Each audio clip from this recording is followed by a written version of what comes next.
Merci beaucoup, la bande de connus sur la vision partout dans le monde. Vous continuez toujours à s'abonner massivement dans notre site Banca Télévision et les chaînes Nabino. Pour la Magouetali Mboka, Nabiso Zakotambola Ndengenini, depuis que le chef de l'État, Nabiso Mboka, Félix Antoine Seketi, le Mouko Anton Bolomo Amai, Azan la tête à Mboka, tous les gens Nabitumba, et Zako aussi la tête à continuer. Naba Est, difficulté, Nabunya, insécurité, rebelle, Nazamba, Baina Mokili. Tout ça qu'on batté et pourquoi bêtises en les a continuer tout ça qu'on batté le chef de l'État ko sala ndenge pour que makambona et me aussi là pour qui est côté na est na bande ko ba la pe biso awa pe na ville province Kinshasa tout ça na makambo bila ko solo na bilo zel makambo na ba insécurité ba enlèvement ils ont sala na ba ketch na ba bis parce qu'on enlevé ba tout ça la sabotage na combat chef de l'État ba tout bazo ko saboter pouvoir afati ba bazo ko sala sabotage tout ça ko senga puis la population, tout le monde a le même esprit à patriotisme, esprit à nationaliste, pour que tout dénoncer ma B aussi la capitale de la Bisso, dans la ville, province de Kinshasa, où la tête, il y a gouverneur de la Bisso. Est-ce que le gouverneur peut à cause de la complice? Dans ma camoufle, il y a un enlèvement. Est-ce que le gouverneur de la ville, à cause de la complice, bien, commandant la police de la Bisso, à cause de la complice, pendant ma camoufle, il y a Kinshasa. Tout ce qui est battu. Le président de la République, Félix Antoine Seketi, le Mouko Anton Bolomo Amai, a du pouvoir. Oyo, teke a PCA pouvoir. Pouvoir à Fati, oyo, ils pouvoir moko. Et vous dites d'abord pas un Zambé. Parce que le président de la République, c'est le seul président qui est dans la carte à Jérusalem, à Fukama, à Sengal en Zambé. Qui est dans la Mokumba, oyo, Mounene Mboka. Et c'est que tout le monde, le peuple en Égypte, tout le monde la terre promise. Tout le monde la terre promise, tandis que Bissou Moko non, Congolais, tout le monde la terre. Bissou Moko Congolais. Tu travailles à 18 ans, 21 ans, dans Moko. Vous avez le même système. Il y a plus marcours, il y a esprit diabolique, satanique. Il y a un bébé, ça pouvoir à Fati, beaucoup gâté. Bini boza banani, bini boza talanga la poka lelo. Bini boza banani. Que le peuple congolais a souffrir, pas la nuit. Pourquoi bini bolingi Fati, mandat n'a pas ressorti? Pourquoi bini boza Fati a ressorti? Bini boza banani, bino. Mais comme je dis que la boue, c'est anormal. La scène de la présidente de la République, c'est le moment où tout fatigué. Tala tu vas te tenir ce qui m'a mulumba kufa. Tala mo seigneur mulumba kufa. Tala papa kapeta ko alonga Londres ya wa okuluka musala pour yosi pouvoir mais akufa tika biso. Tala ba combattant ba kufa ba tumba bango na IDPS. Tala makambo ba tu bazana besoin papa Fati longola biso na Égypte contre biso na terre promise. Ozana soutien ba américain, ozana soutien ba comité international. Mais makamongo zo me la pona nini? Ni les ont bloqué Bisabiso, ni les ont marché. On l'a gratuit d'enseignement. Tout va bêter le maboko, mais arrière, bateau bazan privé. Il y a mon ministre d'enseignement, il y a mon école privée. Azo foot ça va tout cher. Azan esprit patriotisme, pas fatigué. Pas fatigué, bateau bazan idéologie peuple d'abord. Biso va pas tuer les futurs. Tout le temps qui va classe. Tout ça on a expérience en beaucoup. Tout ça on a jour et nuit. Il y a des présences des Rwandais. Tout le bayango la main peuple ko bakangi ba armée tout le bayango ba tebeli ba na butu ba sala ba réunion mabe pour pouvoir avoir tout fati soutenir biso ba leki na yo tout le bango jour et nuit tout fati la muka biso ba leki na tozali tout ça prêt à servir mboko yo makambo vile kana est pour ici là tout fati nga leki na pas tuer refi journaliste sa population na osenga Otia bateau, Baïbi Est, Roger Lumbala est fille général, Naba Isiro, Naba Acha, Naba Aya, Naba Nyanya, na Katikuna, tout ça, n'est-ce pas? Pour nga na tambola Congo, Manaïbi, Congo, ne la lipa.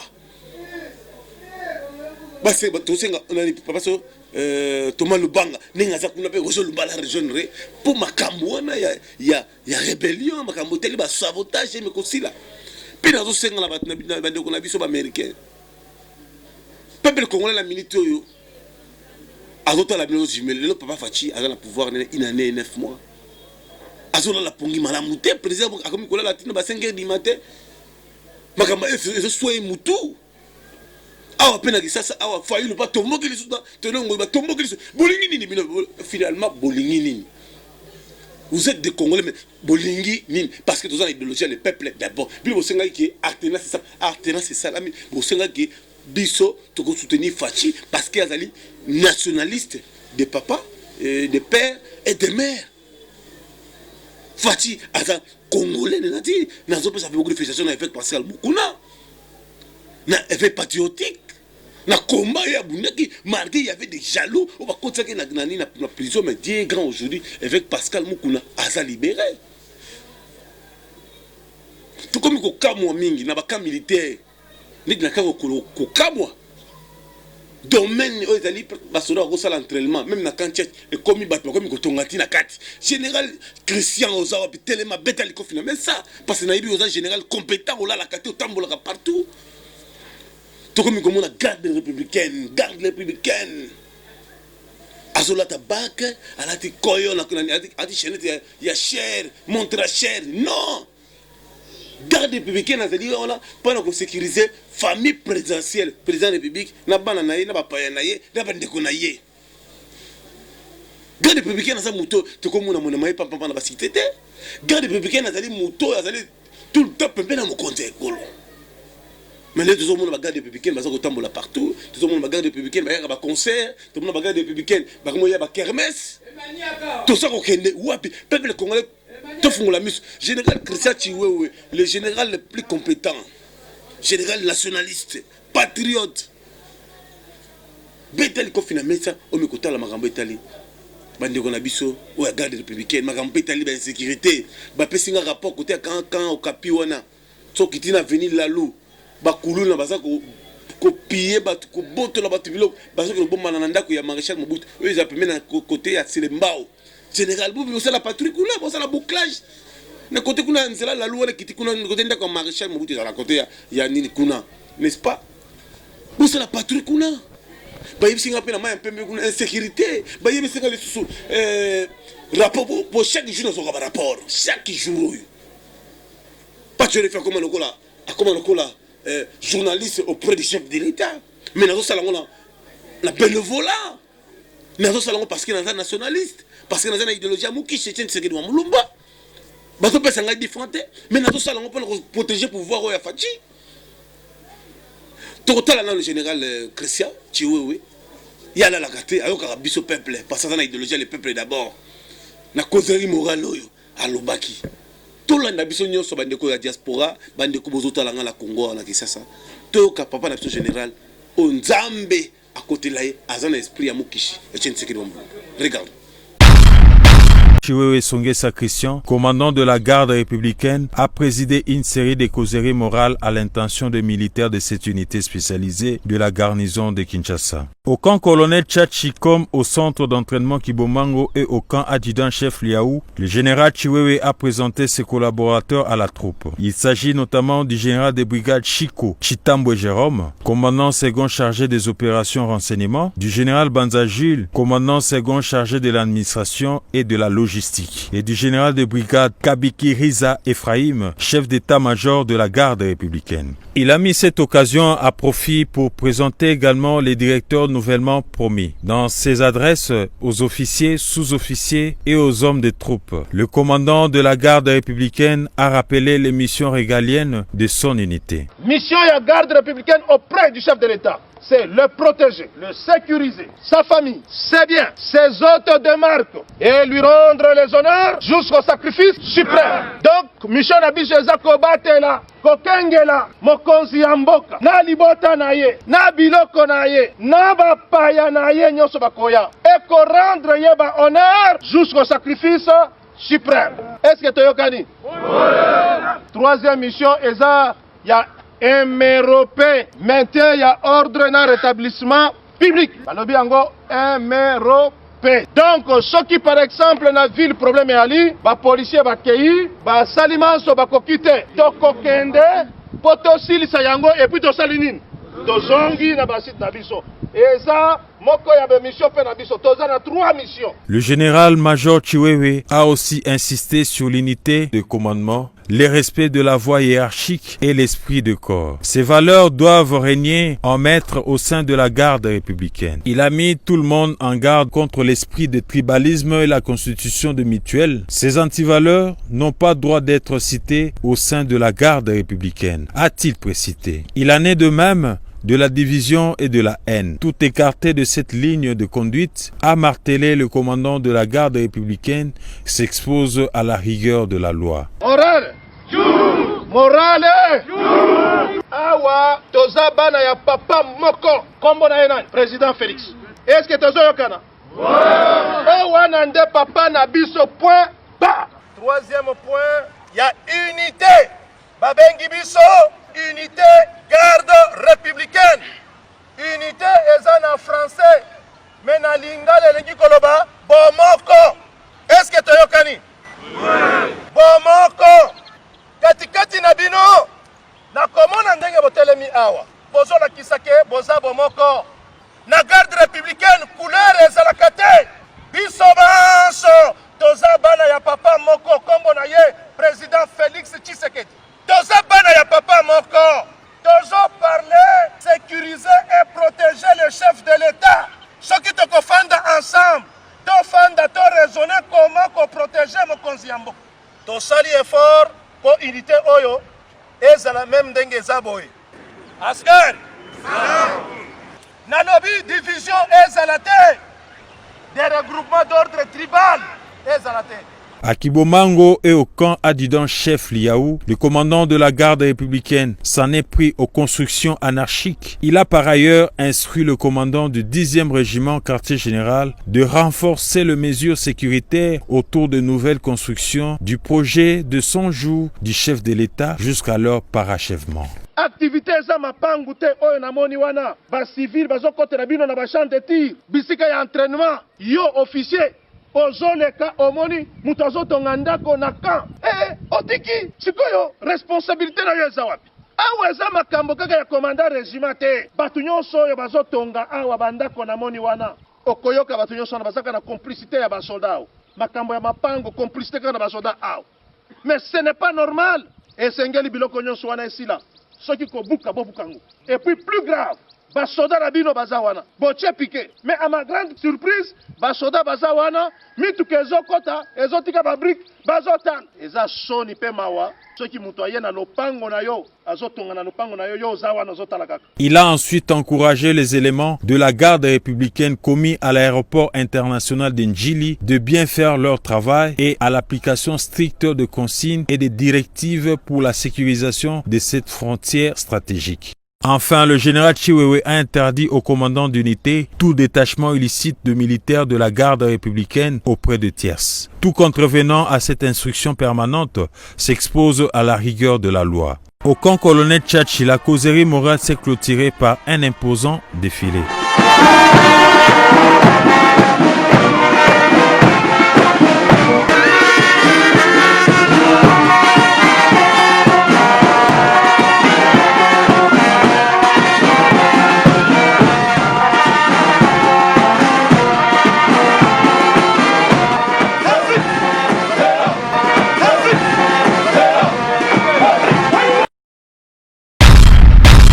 Alors Bolandi, papa nation général Christian, ninga azolo bazola la type papa tambola tout ça, azana souci à nation, n'est-ce pas? Azana bolingo tout ça, il y a Congo tout ça, azana besoin qu'il y a bon ça maman teli garde républicaine, n'est-ce pas?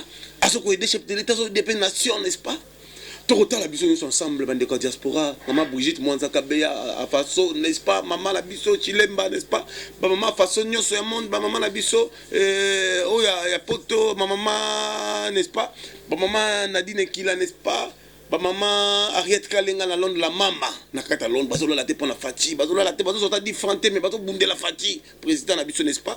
Total la biso nyonso, maman oyo abimi boy, n'est-ce pas? L'éveiller, bêter, mais les confiteurs à Zoki, tout ça, n'est-ce pas? Et ça, les passent, n'est-ce pas? Tout ça, papa Fatima, maman Denise. Maman Denise, aux entourés, n'a pas flatté, papa président. Président Fatima, aux entourés, n'a pas flatté. Bis tout ça, nationaliste, tout ça, idéologie à Mukishi. Tout ça, nationaliste, patriote. Tout le monde a le pouvoir, président Fatima, on parle un peu d'abord, mais maintenant, on dit ça, yo, président. Tiens, bateau, bazan, soutien Mukishi, bis tout ça, président. Tout à l'image. Il y a maman Oba Levaki, n'est-ce pas? Na pouvoir à fatigue, bah sabotage ils ont continué. Tolanda.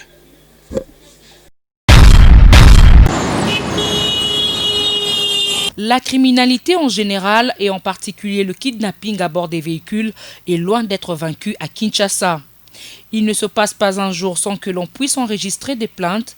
C'est le cas de Madame Claudine Kiala qui est tombée dans les filets de ces inciviques le 14 août dernier. Cette dame a été enlevée à la 7e rue Limité à 17h à bord d'une voiture taxi communément appelée Ketch avant d'être abandonnée devant le cimetière de la Gombe à 23h. Avant-hier, le 14. C'était le 14 août vers 17h à la 7e rue Limité. J'attendais un taxi pour me diriger vers Lemba. Et j'ai vu un taxi à bord duquel le chauffeur embarquait les passagers à destination de Lemba. Nous sommes entrés au même moment avec un jeune garçon. Arrivé à la 16e rue, ils m'ont coincé au siège et m'ont scotché. Ils ont commencé à me demander de l'argent. Ils ont même appelé mon mari pour qu'il envoie $600 à leur numéro M-Pesa. Ils m'ont tabassé et blessé à l'œil. J'ai même commencé à saigner. Ensuite, c'était comme si j'avais perdu connaissance.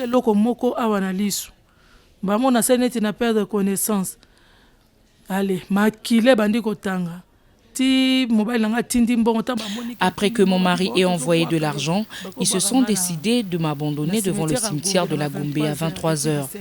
J'ai subi plusieurs sutures. Je demande aux autorités du pays de tenir à bras-le-corps cette situation.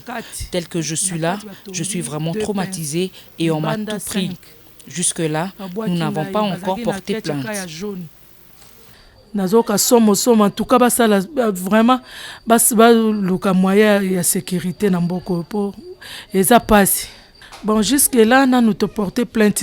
Une véritable interpellation pour les autorités policières appelées à démanteler ce réseau des criminels qui trouble la quiétude de la population. Merci beaucoup, Namandeko, tout à la mission, n'est-ce pas? Pas tu es bozo benga belé, bozo benga et belé, bozo pas tu es salisa yana yo fachi. N'a salisa n'est-ce pas? Papa ne pas peut-être de mukendi, mutema Christelle Ngoma la baronne. Papa Christelle Tshisekedi, papa Jacques Tshisekedi, Daniela Kamwanya, Roseline Mbombo. Botika nanu d'abord, Kobuna Komba, les réseaux sociaux. Bon, ça la réunion extraordinaire pour concevoir le pouvoir. Tala lelo, Fachi n'a pouvoir. Une année, 9 mois, le président du Parlement debout, il se retrouve chômeur. Bas journaliste, bazo bundu la Fachi, bazan na misalate, bazan na salaire, bazo ko vivre nini. Tandis que pouvoir, oh, il y a 37 ans, il y a pas Fachi, papa la bitouche, c'est que Mamulumba Boudina Fachi, le président Fachi dans l'amboka.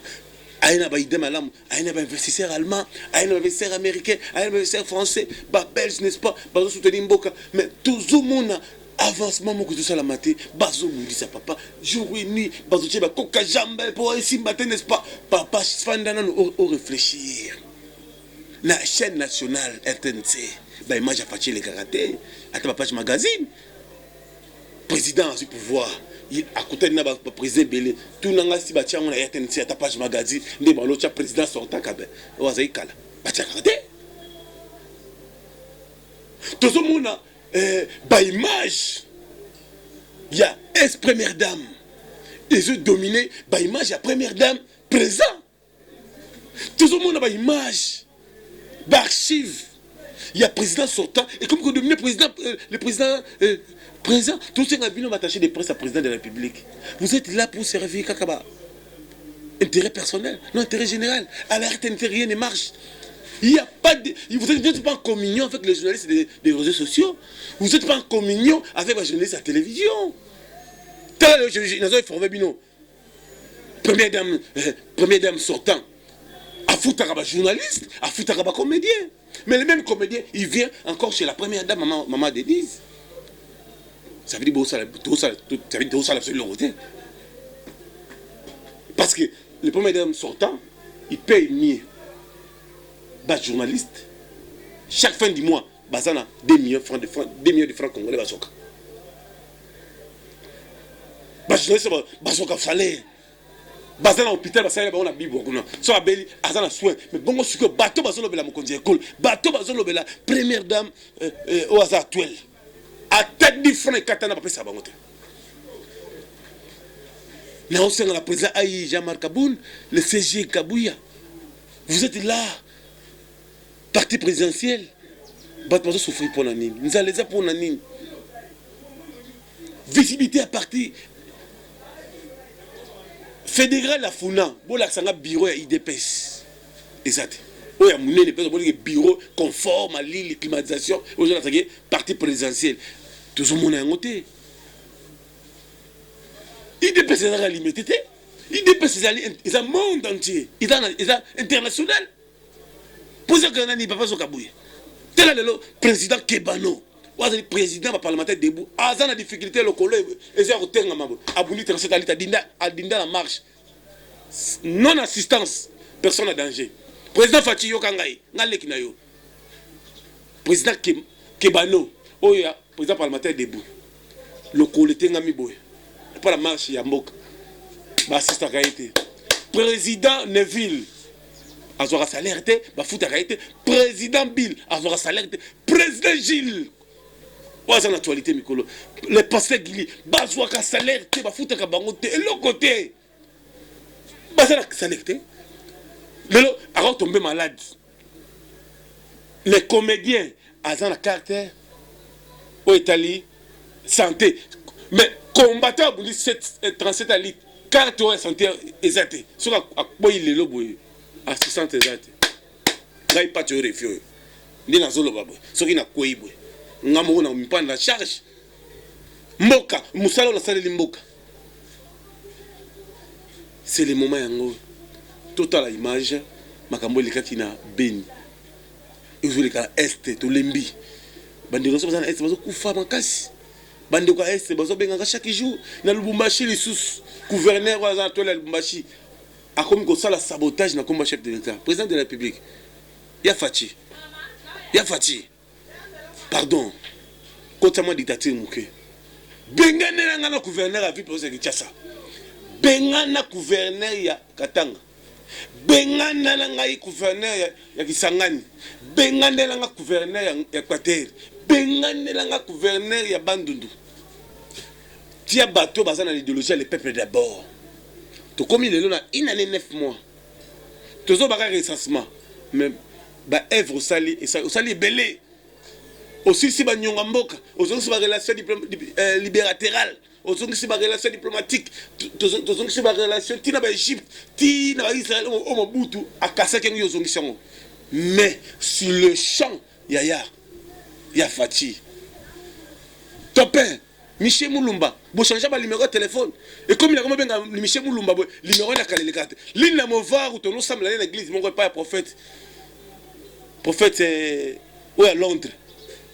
double check ligne de movar a changer ba numéro ligne de movar a changer ba numéro c'est le goût du pouvoir ba bossa na karasine te ma kilo eza pa ya Fachi yango za na nzoto na ngayo pour ngana ya Fachi za koko moko n'a pas tiré finalement flatterie. Moi je suis nationaliste parce que pouvoir il a pouvoir un peu d'abord il a pouvoir équatorien à se retrouver mon Congo se retrouver mon Ngala se retrouver mon Soila se retrouver Katangé pas se retrouver parce que n'importe ça arrive bosso et Mobutu ba bebisaki n'importe Kabila ba bebisaki parce que n'importe ça l'idéologie le peuple d'abord parce que papa le c'est que mon article là idéologie là laissez-le partir il sera bloqué quelque part papa na tout c'est que Blumba vivant à 5 impérium ba pesa été mais ya Fachi na pouvoir ya Fachi fanda no yomobité na ko bengisa kabuya te na ko bengisa kabundi te na za na besoin nga mona solo là na président parlementaire debout tête à tête au sein ba numéro ba tunyo sur Fachi ba numéro nyonso protocole Paul azanango au bengi bango fan sibisbi ngabe pas je fuis en tant que patriote moi na IDPS à Tongo parce que koko ngande ba cofondateur à IDPS Stéphane Chiyombo kabam akufa pour makambo bande ko ngaba kufa pour makambo IDPS za biso pouvoir za biso tout comme souffrir de Pierre Kaboité na banza la boité toujours na pouvoir mais toujours comme il est là pourquoi toute la image makambo il na est bota la ndenge FARDC frappé peut récupérer longo nya FARDC regarde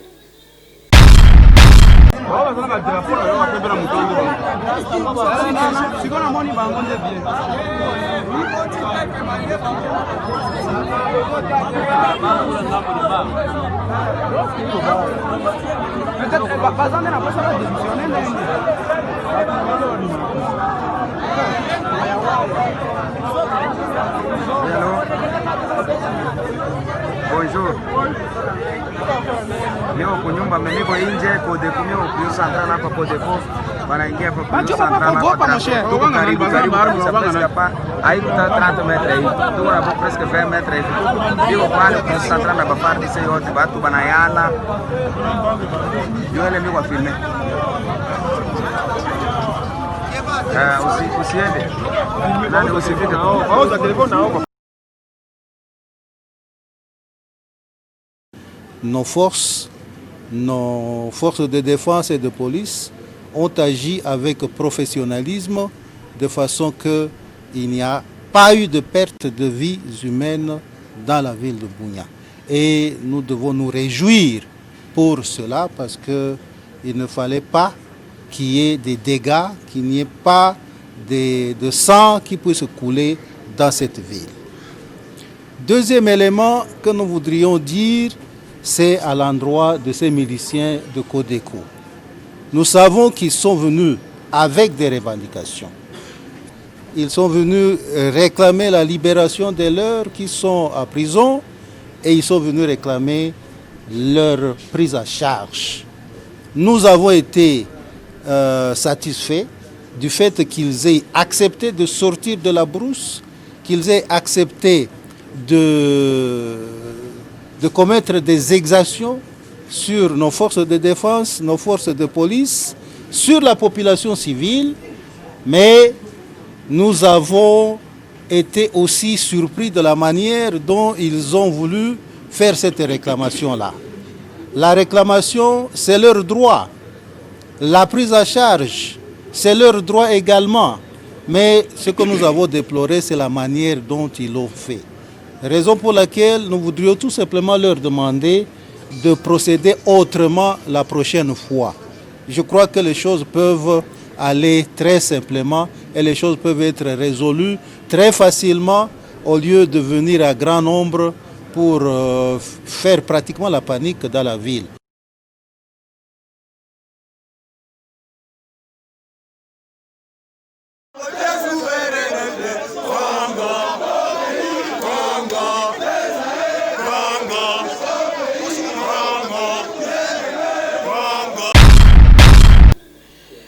Merci na ya 2 millions là na conseil Nzamba Pambola yo. Merci na honorable Roger Lumba la 3e nationaliste. Merci na Franck Diongo conseiller na biso. Merci na bandeko to batala ki biso. Merci na Dimon Foala, merci na Eric Mwamba, merci na Keita Kalombo. Cousin na ngasali bombe atomique apesi comme Fati Beton. Tala ba biso na bandeko na biso, to la batamaïl, to la muto mudi kembe.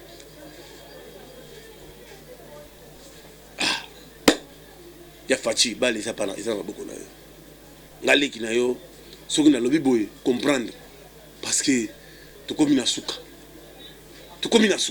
ti o mona effet parce que mutu mukuna abano déchaîner boye parce que atali ke pouvoir to ka sonité pour tout un espoir na yo. Merci beaucoup na bandeko to batala biso TV comme leng bo s'abonner partager cette émission avec beaucoup d'attention.